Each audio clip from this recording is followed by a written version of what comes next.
అందరికీ నమస్కారం. నా పేరు చూకల దుర్గాప్రసాద్ శాస్త్రి, బాపట్ల జిల్లా బాపట్ల.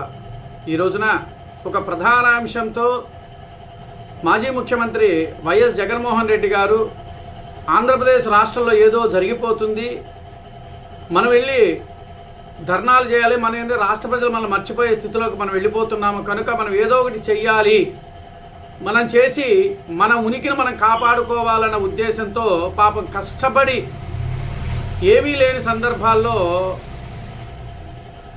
ఆంధ్రప్రదేశ్ రాష్ట్రం సంతోషంగా ఉంటుంది.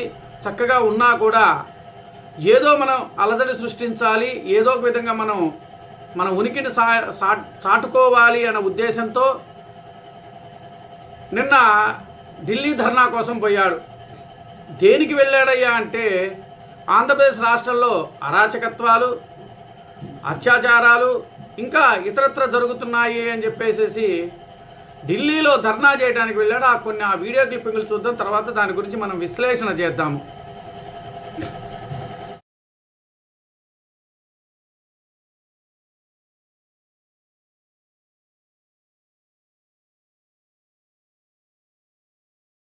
దీన్ని బట్టి నాకు అర్థమైన విషయం ఏంటంటే అధ్యక్ష, ఇదంతా ఒక డ్రామా.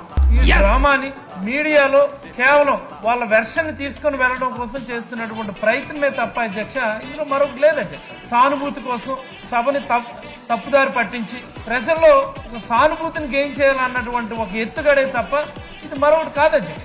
కుక్కుతో ఒక వంకర అన్నటువంటి పద్ధతిలో ముందుకెళ్ళడం సరికాదు. చూశారు కదా ఆ వీడియోలు, ఆ ఫోటోలు. గత ప్రభుత్వంలో ఉన్నప్పుడు ఆంధ్రప్రదేశ్ రాష్ట్రానికి అభివృద్ధి పదంలో కానీ కంపెనీలకు కానీ ఏ రోజైనా ఢిల్లీ పైనమైన సంగతులు ఎప్పుడైనా చూసారా?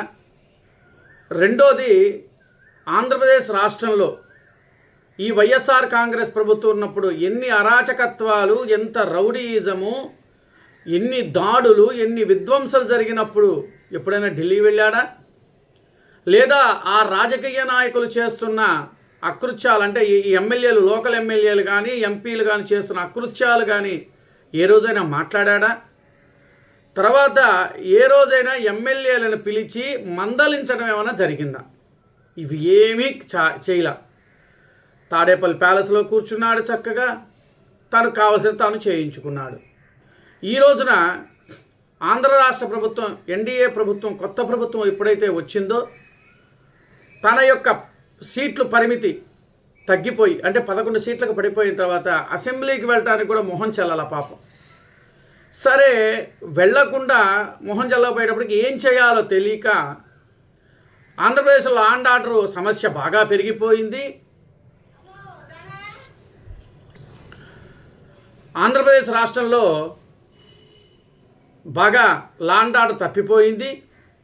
కనుక ఆంధ్రప్రదేశ్ రాష్ట్రాన్ని కాపాడండి అని చెప్పేసి పాపం ఢిల్లీకి పైన అయ్యి దీక్ష చేయడానికి వెళ్ళాడు. అసలు ఎంత సిగ్గుచేటుగా ఉందంటే, ఏ రోజు మీ ప్రభుత్వం ఉన్నప్పుడు ఏ రోజు ఆంధ్రప్రదేశ్ రాష్ట్ర ప్రజల గుర్తుకు రాని మా వైఎస్ జగన్మోహన్ రెడ్డి గారికి పాపం హఠాత్తుగా ఆంధ్రప్రదేశ్ రాష్ట్ర ప్రజలంటే బాగా గుర్తుకొచ్చేసేసింది. ఇది మన దౌర్భాగ్యం. అభివృద్ధిలోకే ఎప్పుడు ఏ రోజు పాటుపడలా. పోలవరం ప్రాజెక్టు గురించి ఏ రోజు కేంద్రంలో మాట్లాడాల. అంతమంది మంత్రులు ఉన్నారు, 25 మంది ఎంపీలని, 23 మంది ఎంపీలను గెలుచుకున్న అప్పుడు కూడా పోలవరం గురించి ఏ రోజు మాట్లాడాల. అతను చేసిన అకృత్యాలు ఏ రోజు కూడా బయటికి రానివ్వకుండా తాను నియంతత్వ పరిపాలన చేసి ఈ రోజున పాపం ఎన్డీఏ ప్రభుత్వం మీద బురద జల్లడానికి పాపం పరిగెత్తుకుంటూ ఉన్నాడు. రాష్ట్ర ప్రజలు అంత పిచ్చివారు కాదు జగన్మోహన్ రెడ్డి గారు.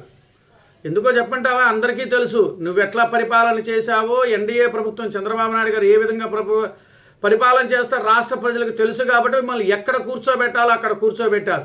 ఒకవేళ మీరు కళ్ళబొల్లి మాటలు చెప్పినా కూడా నమ్మే స్థితిలో అయితే ఆంధ్రప్రదేశ్ రాష్ట్ర ప్రజలైతే ఎవరు ఉండరు. ఇది మీరు గుర్తుపెట్టుకొని, మీరు ఎన్ని ధర్నాలు కాదు అంటే మీ ఒక్క విషయం చెప్తామండి, తల కింద పెట్టి కాళ్ళు పైకి లేపినా కూడా మీ మాటలు ఎవరు నమ్మే స్థితిలో ఆంధ్రప్రదేశ్ రాష్ట్ర ప్రజలు లేరని నేను ఖచ్చితంగా చెప్పగలుగుతున్నాను. నమస్కారం.